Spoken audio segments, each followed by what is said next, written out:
Bienvenue à notre émission. Ce matin, nous voulons répondre à cette question. Comment devenir enfant de Dieu?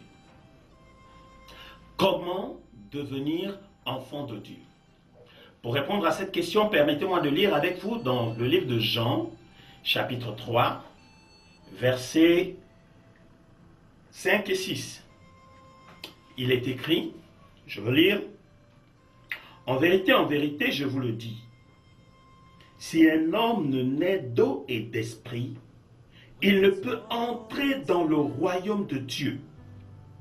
Ce qui est né de la chair est chair, et ce qui est né de l'esprit est esprit. » Ce texte nous est donné de la conversation que Jésus a avec Nicodème. Nicodème, qui est maître de la loi, vient rencontrer Jésus de nuit et demande à Jésus, comment est-ce que lui qui n'est pas maître de la loi, comment est-ce que lui qui n'a pas le doctorat en théologie, comment arrive-t-il à faire de si grands exploits? Et Jésus lui donne cette réponse.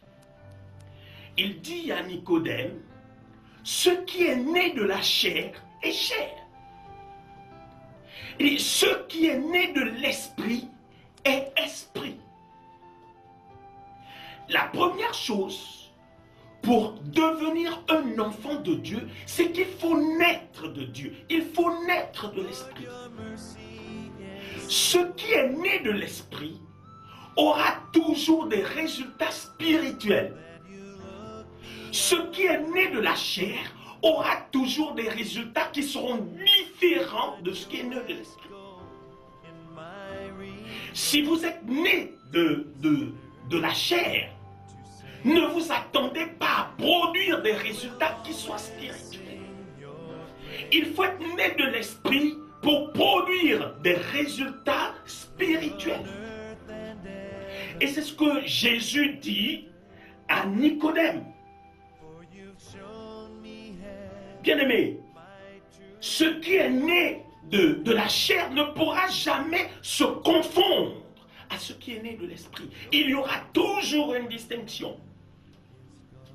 Il faut être né de l'esprit pour devenir un enfant de Dieu. Un vrai enfant de Dieu est celui qui est né de l'esprit. Jean chapitre 1, verset 12, la Bible déclare, « Mais à tous ceux qui l'ont reçu, à ceux qui croient en son nom, elle a donné le pouvoir de devenir enfant de Dieu. » C'est Jésus qui donne le pouvoir, la parole de Dieu. La parole dit, à ceux qui l'ont reçu, à ceux qui croient en Jésus, il leur donne le pouvoir de devenir enfant de Dieu. Donc il faut naître de Dieu en donnant sa vie à Jésus-Christ. Alléluia. Bien-aimés, voyez-vous, il n'y a pas une usine fabrication d'enfants de Dieu. Il n'y a pas une usine pour fabrication d'enfants de Dieu. On ne devient pas enfant de Dieu en allant à une église. L'église n'est pas qualifiée pour faire de vous un enfant de Dieu.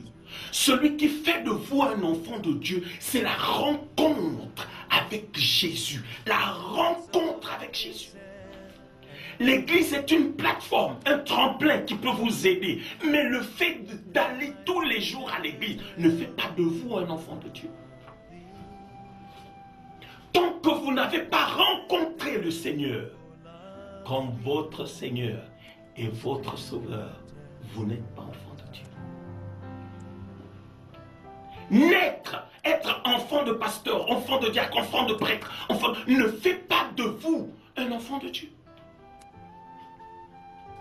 Vous êtes enfant de Dieu parce que vous avez rencontré Jésus-Christ comme votre Seigneur et votre Sauveur. 2 Corinthiens chapitre 5 verset 17 dit quoi? Il dit, si quelqu'un est en Christ, il est une nouvelle création. Les choses anciennes sont passées.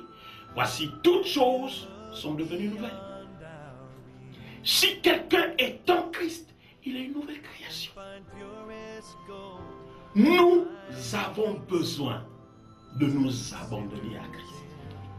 Et la question que je voudrais vous poser, bien-aimés, c'est, avez-vous donné votre vie au Seigneur Jésus? Si vous l'avez fait, vous êtes un enfant de Dieu. Vous n'avez pas besoin de ressentir quoi que ce soit. Vous devez simplement l'accepter par la foi. Croire que vous êtes un enfant de Dieu. Et si vous ne l'avez jamais fait, il vous ouvre ses bras. Il dit, venez à moi. Alléluia. C'est très important. La deuxième chose qui est aussi importante pour un enfant de Dieu, c'est qu'il faut connaître les principes spirituels. Parce qu'un enfant de Dieu est spirituel, il se doit de connaître les principes spirituels. Un enfant de Dieu connaît les principes spirituels. Parce qu'il est spirituel. Voyez-vous, la nouvelle naissance fait de nous un enfant de Dieu. Nous devenons fils du royaume. Mais nous ne sommes pas qualifiés pour bénéficier des bénédictions du royaume. Si nous voulons bénéficier des bénédictions du royaume, il faut connaître les principes du royaume. Comment le royaume fonctionne. Tout comme le fait d'être né au Gabon vous donne le privilège d'être gabonais. Mais cela ne fait pas de vous un magistrat. Si vous voulez devenir un magistrat, il y a des principes qu'il faut suivre. Et les principes que Dieu donne à un enfant de Dieu, c'est sa parole. Il faut connaître la parole de Dieu. Alléluia. C'est très important. Un vrai enfant de Dieu connaît les clés qui lui permettront de réussir dans sa marche avec le Seigneur. Et ces clés sont contenues dans la parole de Dieu.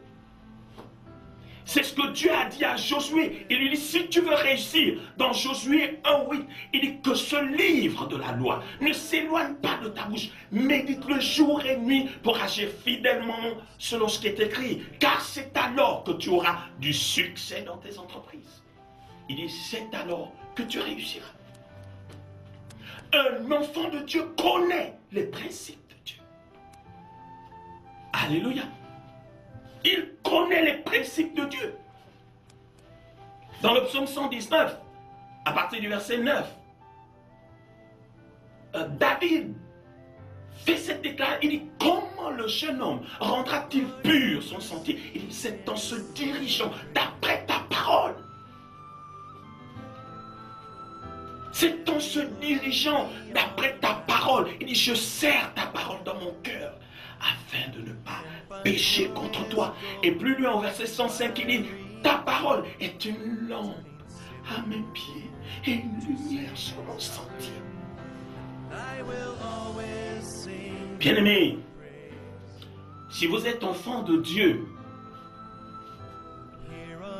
ce matin, nous avons voulu vous donner ces deux principes, ces deux clés importantes parmi tant d'autres. La première, c'est que si vous ne l'êtes pas, vous devez premièrement vous abandonner au Christ, lui donner votre vie. La deuxième, c'est que vous devez le connaître. Vous devez connaître à qui vous avez donné votre vie. Vous devez connaître le Seigneur. Et il nous a donné sa parole pour le connaître. Que Dieu vous bénisse. Que Dieu vous bénisse et vous aide à marcher selon les principes du Seigneur. Nous sommes à l'église de Sotega et si vous voulez nous rencontrer, vous avez notre numéro qui s'affiche et vous avez le mail qui s'affiche. Merci de nous appeler. Que Dieu vous bénisse.